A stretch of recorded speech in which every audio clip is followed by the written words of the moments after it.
Ang kwento ni Mabuti ni Genevieve Edrosa Matuti.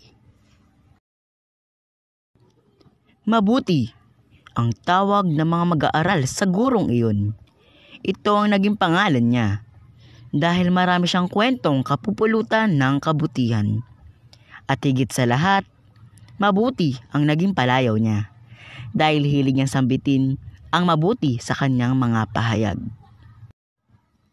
Dahil sa angking husay sa pagtuturo at mabuting kalooban, naging idolo na mag-aaral na si Fe ang kanyang guro na si Mabuti.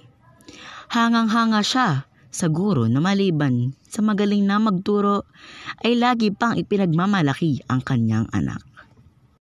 Gayunman, isang araw, mayroong mababaw na suliranin si Fe. Dahil doon, nagpunta siya sa silid-aklatan kung saan walang tao upang umiyak. Ilang sandali pa ay dumating ang kanyang gurong si Mabuti at nakinig sa kanyang salaysay. Maya-maya pa, hindi na rin mapigilan ng gurong umiyak.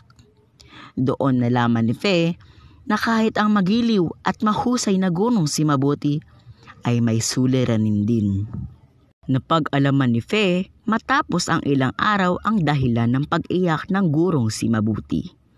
Natuklasan pala ng guro na hindi siya ang unang asawa ng kabiyak na doktor. Nalaman niya lamang na pumanaw ang asawang doktor at hindi maiburol sa kanilang bahay.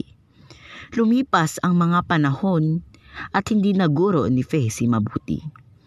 Ngunit mananatili ang kabutihan nito at inspirasyon sa kanyang buhay. Ang kwento ni Mabuti ni Genevieve Edrosa Matuti.